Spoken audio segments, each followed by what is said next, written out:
Good morning. আমরা আজকে একটা জমিতে রয়েছি, যেটা এটা কিউকুম্বার শশা জমি।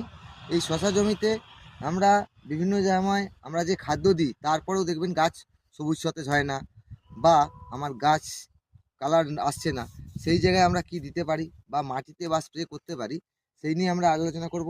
এবং সেই আলোচনার সঙ্গে সঙ্গে শশা নয়, বিভিন্ন ফসলে এই জিঙ্কের ঘাটতির জন্য টাটা নিয়ে এসছে, একটা কোম্পানির ওষুধ নিয়ে এসছে, এই টাটা নয়া জিঙ্ক।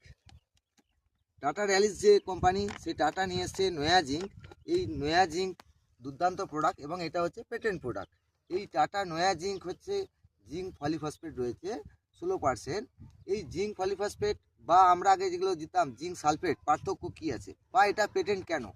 না, এই টাটার যে প্রোডাক্টটা পেটেন্ট এইটাই কারণে যে এই যে যখন জিঙ্ক দেওয়া হবে তখন কিন্তু গাছ হচ্ছে সারাক্ষণ ধরেই ও নিতে পারবে, সারা ফসলের মধ্যে নিতে পারবে। অর্থাৎ জিঙ্ক সালফেট বা আদার্স আমরা যেগুলো দিতাম সেইগুলো কী হতো, জলের সঙ্গে দ্রবীভূত হয়ে নষ্ট হতো।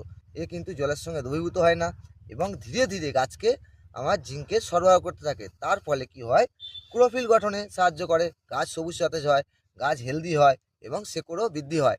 সেই জন্য এই টাটা র্যালিস নিয়ে এসেছে, যে টাটা র্যালিসের যে নয়া জিঙ্ক বললাম, এটার ডোজ হচ্ছে একরে 1200 গ্রাম, অর্থাৎ 1 কেজি 200 গ্রাম হচ্ছে একরে।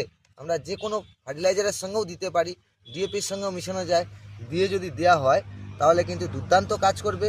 এবং নয়া প্রজন্মের নয়া ওষুধ হচ্ছে, নামটার সঙ্গেও যুক্ত আছে যে নয়া জিঙ্ক, জিঙ্কের একটা নূতন আবিষ্কার করেছে এই টাটা র্যালিস নিয়ে এসেছে নয়া জিঙ্ক।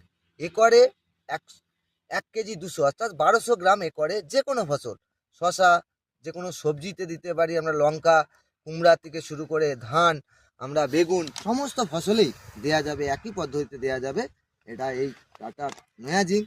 এবং ধানের ক্ষেত্রে দিলে, চাপানের সময় দিলে তাহলে পাশকাঠিও বাড়বে এবং তার সাথে সাথে কী হচ্ছে, শেকড় প্রচুর পরিমাণে বাড়বে। আজকে আমরা একটা নতুন প্রোডাক্ট টাটা নয়া জিঙ্ক নিয়ে আলোচনা করলাম। ধন্যবাদ।